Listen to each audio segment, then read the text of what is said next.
Hey everyone, happy holidays! I'm your host, Connie, and today we are here with part one of our holiday 2023 special. The theme this year is the holidays. All of our movies will be uh, LGBTQ plus based. I don't know like all the details. I want to make that clear right off the bat for those who saw my announcement video regarding this special this year. Um, I basically did a blind search to determine what we were going to react to for this. I knew what I wanted the theme to be, but I don't watch a lot of the Christmas movies that are like, you know, non big name films, I guess you could say. Um, so I didn't know like what to look for.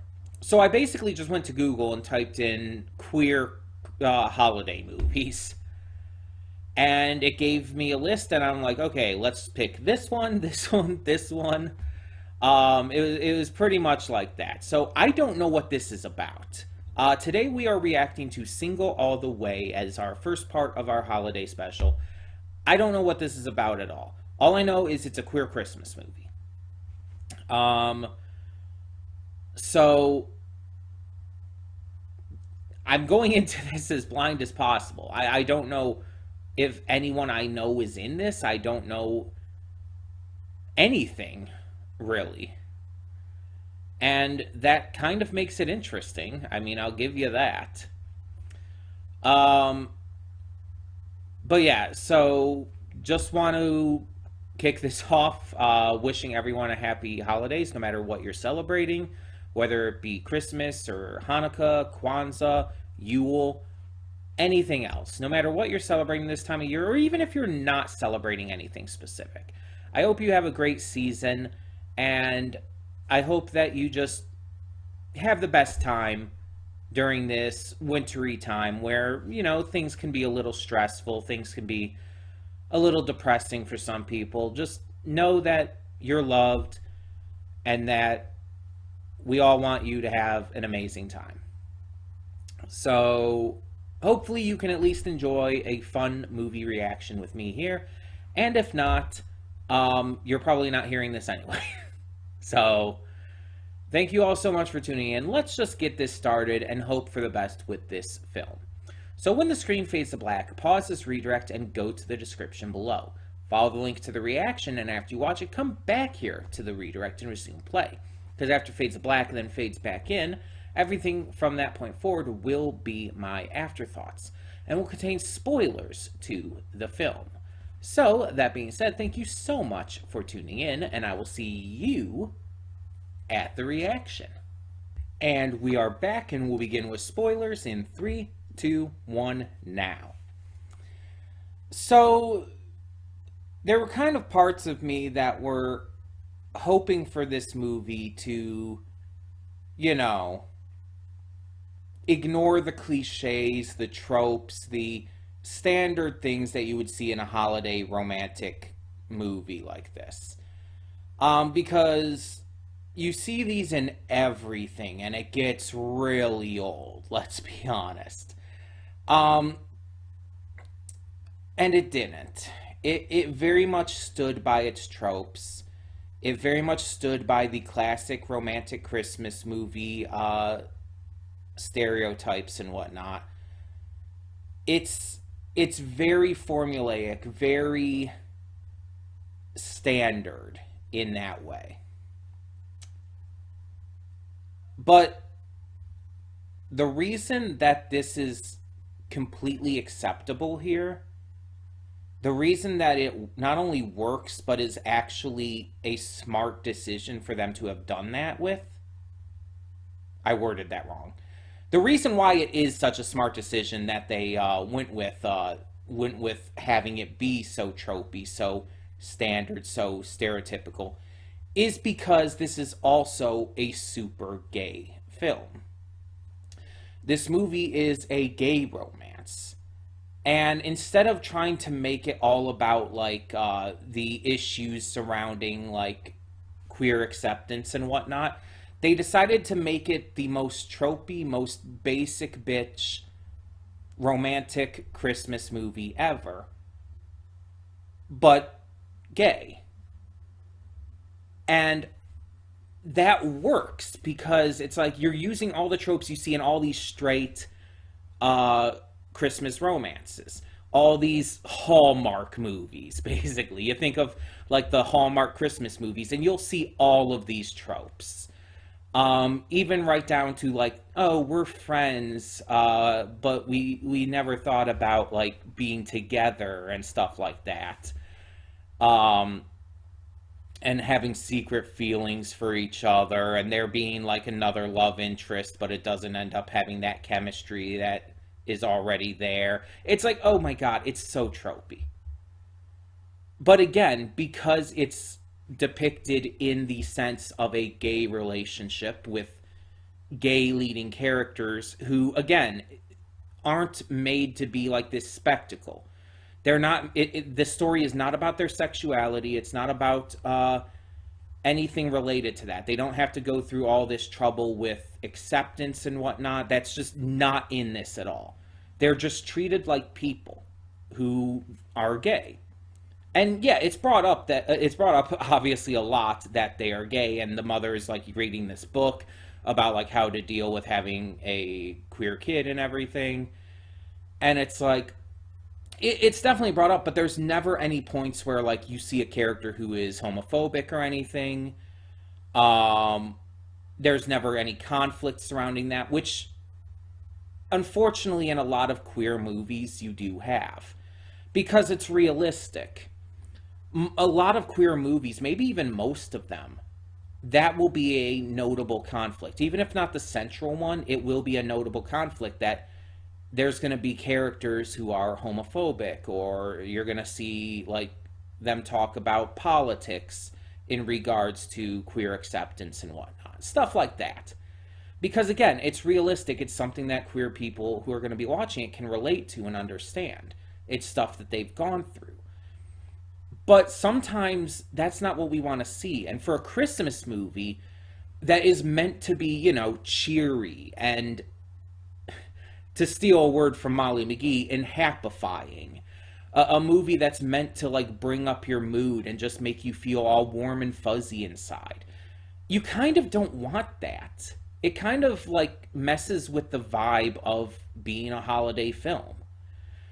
So having it be, let's be honest, more ideal, and showcasing just pure acceptance across the board and not even discussing these kinds of issues.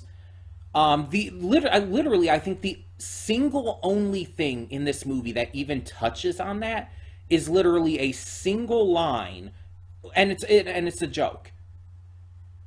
They're talking about fear of missing out, FOMO, and like our main character here says like I'm FOMophobic or something like that. It is hard to say that word just because of the sound of it. Phomophobic, or I'm a phomophobe or something like that. It's like that's the only thing in the entire movie. It's like just that one joke, and it's like again, it's just a joke, a random joke. Or no, I think it's like no, I think they actually just say phomosexual. So actually, it's not even just that one joke.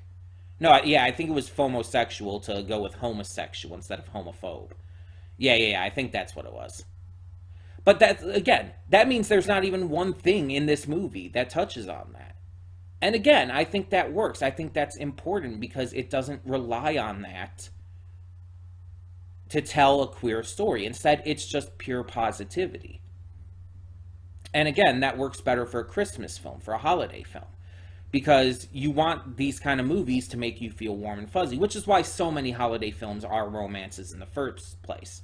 Because romance movies are made to make you feel warm and fuzzy. And so combining that with a holiday film, it's like, yeah, that's why there's this massive quantity of like Hallmark Christmas movies and stuff. You get a lot more of those made every year than the movies that are like, I don't know, Home Alone or whatnot. um, so yeah, I like that they did that. That they actually made this very stereotypical, very standard Christmas rom com, but also just made it gay. They went with all the tropes and everything, but because it's gay, it's allowing a different demographic to have that kind of spotlight too, to have that kind of standard Christmas movie in a very wholesome way without, again, making it about the issues that queer people face. I think that's beautiful. That's a great idea. Now, I also mentioned that some of the tropes in this were a little, maybe, how do I put this? During the course of the film, I was having trouble like buying into some of them. Let's put it that way. Because like the one big issue I was having was the fact that, and sorry for the lighting thing as it comes along, unless it ends up being covered by clouds, that would be nice. But the one big issue is that I felt like he had chemistry with both Nick and James.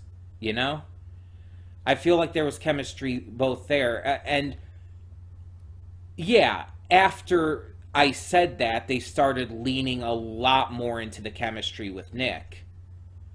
Like the movie almost heard me or something. But the chemistry with James was still there, and it's weird because it's like by the end, James is like saying, you kind of see that we're not working, right? It's like, what the fuck are you talking about? You're working extremely well. You have amazing romantic chemistry. I'm watching you and I buy into the idea that you're already together. And that's kind of like the one issue I had. Like I'm not saying it had to end in a throuple situation. I was more or less joking when I was saying that during the reaction. But I'm just saying that there was genuine chemistry there too, just as much as Nick. So if it had kind of broken away from the stereotype and if he had chosen James instead, I would have been fine with that because I felt like there was just as much chemistry to make that work as there was with Nick. Again, though, the chemistry with James was just brought in a lot earlier than that with Nick. Nick and him did feel more like best friends at first. The romantic chemistry came later. So, yeah, it's just it was an odd way to handle it. I'll say, not bad. Just could have been maybe they could have given a little more romantic chemistry between the two leads a little bit earlier. Though again, to be fair, I was thinking that they were going to do this plan where they pretended to be together and then they ended up actually falling for each other. So I was kind of on board with the idea from the start.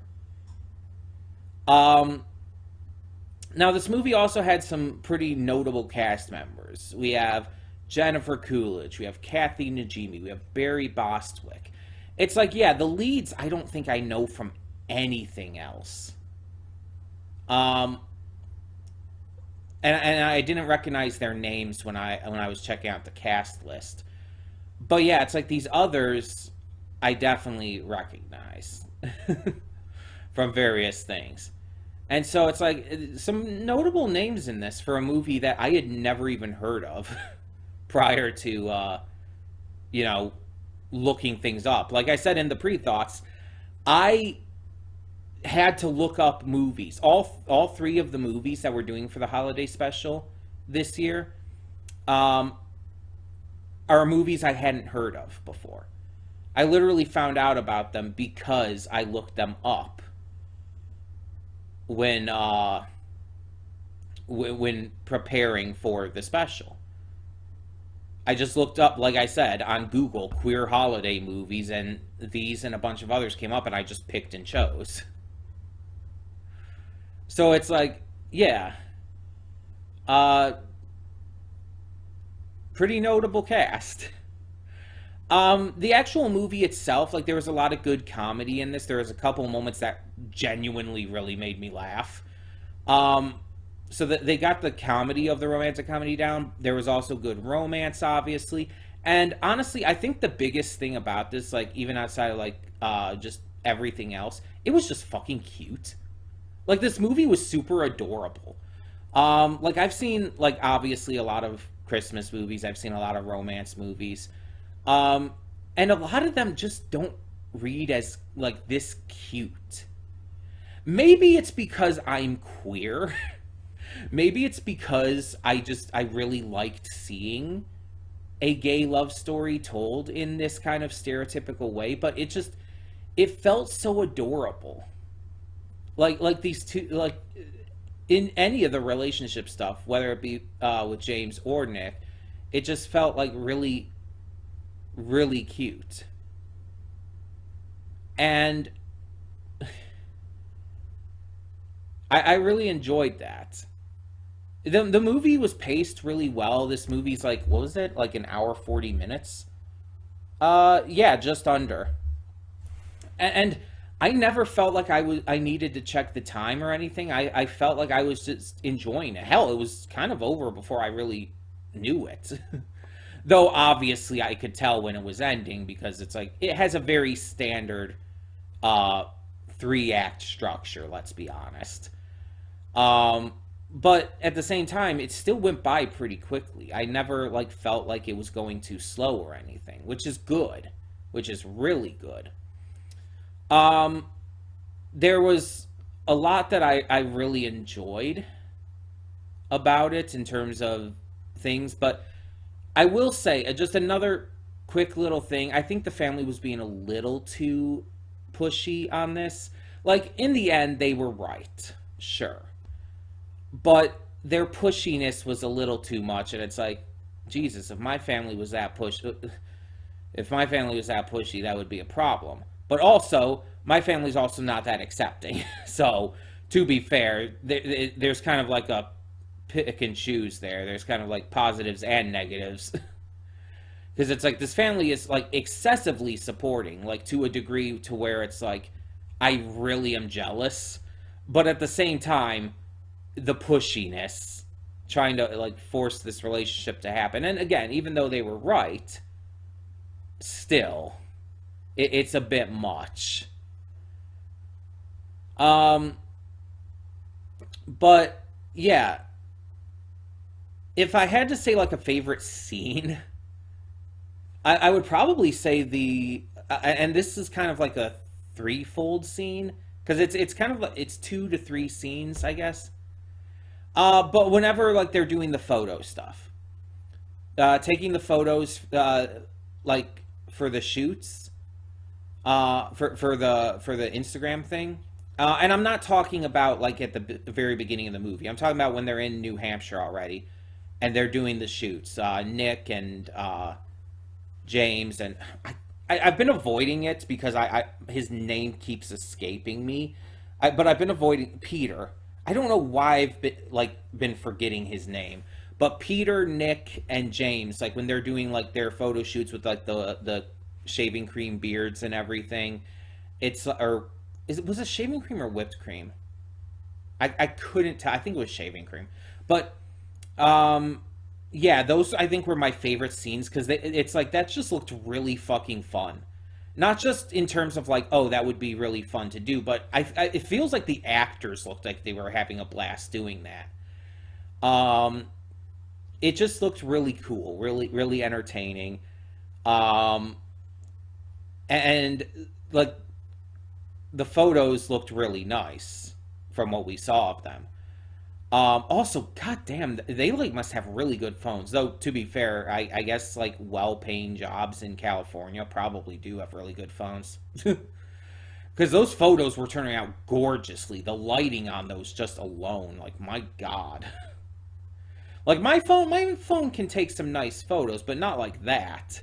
Of course, my phone's also a cheaper hand-me-down. It's not like a Google Pixel or anything. It's like this, like just cheap little thing. So to be fair, um, but yeah,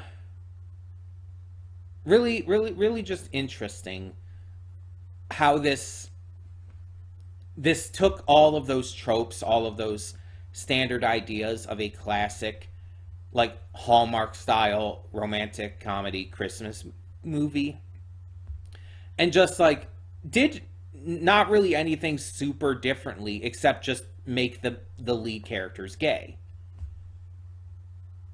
Like that's really the only difference here. Everything else is really by the numbers. But they made it gay, and so it gave us as a queer audience the chance to see this kind of classic schmaltzy cheesy Christmas love story from the perspective of gay characters. We have our own Hallmark cheesy gay love story now. And there's probably others, mind you. I just don't know of any. But this one's a couple years old now. It's like from 2021. But still, it's like it feels so refreshing to have it. And I very much enjoyed this. I thought it was cute as fuck. I really did. Um, but yeah. Tell me in the comments below, what did you think of Single All the Way?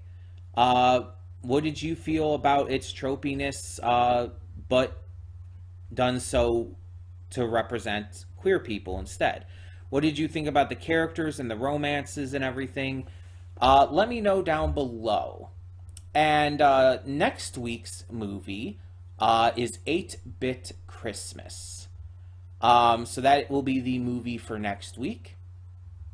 And yeah, hope you enjoyed this one, like I said. Once again, thank you so much for tuning in. I'm Connie. I'm signing off, and I hope you all have a very happy holidays. Again, no matter what you celebrate, or even if you're not celebrating, hope you have a great winter. Have a great time. I'm Connie. I'm signing off. See y'all next time.